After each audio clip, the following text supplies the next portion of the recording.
Good morning to you all, and in continuation of the last videos of this chapter जिसमें हम लोग different realms of the earth पढ़ रहे हैं.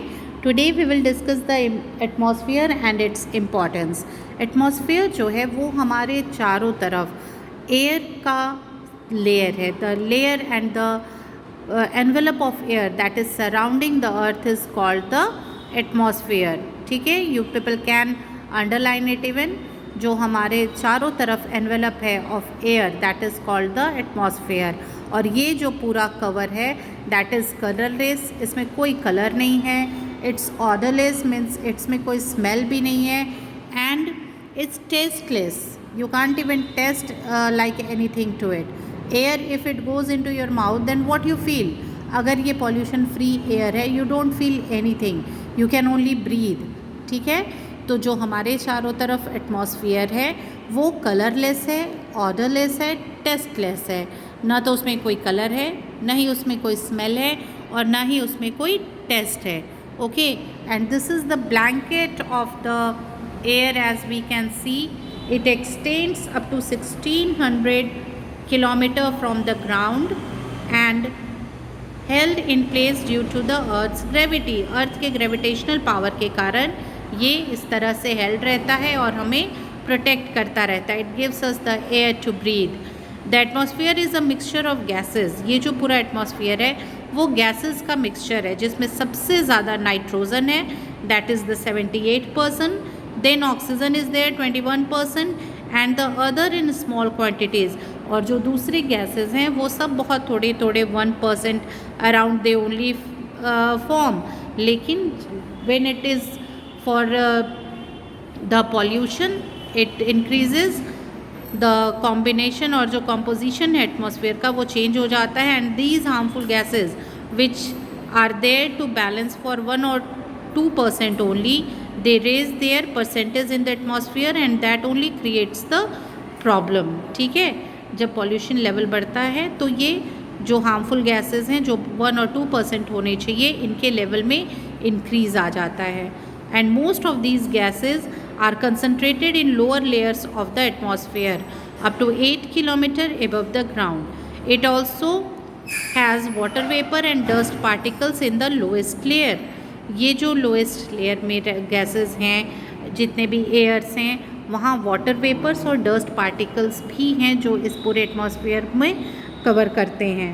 Okay, and we also find clouds, rain, snow, thunder and other weather phenomena here. और इस atmosphere में जो ये ब्लैंकेट ऑफ एयर हमारे चारों तरफ है उसमें हम क्लाउड, रेन, स्नो, थंडर और इस तरह के जितने भी वेदर से रिलेटेड फीचर्स हैं, फिनोमेनाज हैं, वो हम लोग इसमें नोटिस करते हैं इसी एटमॉस्फेयर में, क्योंकि इस एटमॉस्फेयर के बाहर ऐसी कोई भी चीज़ नहीं होती है. Okay, now here is the picture in which you can see the layers of the atmosphere. Different layers atmosphere के इसमें आपको नज़र आएंगे. So you people better read it very thoroughly and carefully.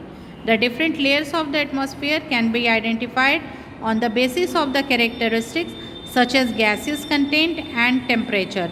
कहाँ कितना टेम्परेचर है. This is the ozone layer, ये tropopause है, ये ट्रोपोस्फेयर है. Okay, and this how this layers are working. Okay, ये जो बेसिक कैरेक्टरिस्टिक्स है इन एटमॉस्फेयर का उन्हें हम उनके गैसियस कंटेंट और उसमें जो इंक्रीज़ और डिक्रीज़ है टेम्परेचर का उससे हम इसे आइडेंटिफाई कर सकते हैं. Okay, the temperature within the troposphere decreases at the rate of 1 degree centigrade. ये जो ट्रोपोस्फेयर यहाँ हम लोग देख रहे हैं where the aeroplane is flying, here the rate of 1 degree centigrade के हिसाब से टेम्परेचर डिक्रीज़ करता चला जाता है. जैसे जैसे आप ऊपर जाएंगे टेम्परेचर डिक्रीज़ करता है. And this is called the normal lapse rate of temperature. और ये जो 1 डिग्री का लैप्स यानी कि कमी आने लगती है, डिक्रीज़ होने लगता है, इसे हम लोग नॉर्मल लैप्स ऑफ टेम्परेचर कहते हैं. Okay, the layers from the ground upwards are troposphere, stratosphere, mesosphere, ionosphere और द थर्मोस्फेयर एंड एक्सोस्फेयर. ठीक है, ये डिफरेंट स्फेयर्स हैं एटमॉस्फेयर के, okay. And then let us see what is the importance of this atmosphere. Atmosphere हमारे लिए बहुत ज़्यादा ज़रूरी है because all the gases are here, they give us the proper air to breathe. Oxygen है इसमें जिससे हम ब्रीथ कर सकते हैं, and then only the human kind can survive, okay. They are the life giving gases. Oxygen और nitrogen को life giving gases कहते हैं for the animals and plant life. We all are there. अगर ये gases ना होंगे तो हमारा लाइफ हम लोग सोच भी नहीं सकते हैं।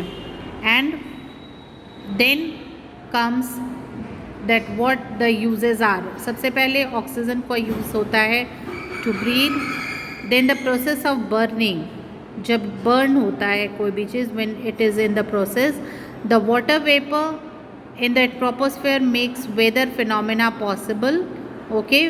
ट्रोपोस्फेयर में एयर और गैसेस जिस फॉर्म में हैं, they only make it possible for the weather to exist, the different weather phenomena, okay. The atmosphere acts like a blanket as it keeps the earth atmosphere warm by trapping the incoming water radiation and by not allowing the heat to return to space immediately। जो heat है वो क्या होता है, अगर ऊपर से एक लेयर है, कोई ब्लैंकेट है, तो जो हीट जनरेट हो रहा है वो उस लेयर को छोड़ के बहुत ही आसानी से नहीं जा सकता, और ना ऊपर से बाहरी कोई भी चीज़ आराम से उसमें एंटर कर सकती है। So this is why it is called that it works as an blanket. ये एक ब्लैंकेट की तरह काम करता है और सभी तरफ कवर करके रखता है और टेम्परेचर को बैलेंस करता है, ओके। इसे अर्थ के एटमॉस्फेयर को वार्म बना करके रखता है ताकि जो सोलर रेडिएशंस हैं वो बाहर ना जा सकें और हीट को वापस स्पेस में न भेज सकें और अर्थ का वार्म टेम्परेचर मेंटेन रहे, ओके। और ये जो ब्लैंकेट ऑफ एयर है इन द एटमॉस्फेयर, ये हमें प्रोटेक्ट करता है हार्मफुल सोलर रेडिएशन से। अगर सनलाइट्स डायरेक्ट हम तक पहुँचेंगी then they will harm us, okay. ये हमें हार्म करेगा, डिफरेंट स्किन डिजीज़ और बीमारियाँ भी हो सकती हैं।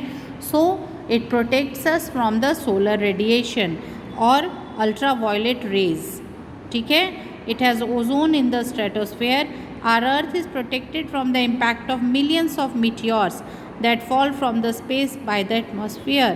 The atmosphere is also a medium for sound waves to travel. अगर कोई सोर्स नहीं होगा तो वेव्स ट्रैवल भी नहीं कर पाएंगे, okay. So for that they need the gases form to travel also. तो ये साउंड को ट्रैवल करने के लिए भी हेल्प करता है, okay. So this is the importance of the atmosphere and the atmosphere air. This is what we have discussed today. Now in the next video we will talk about the biosphere, okay। Thank you।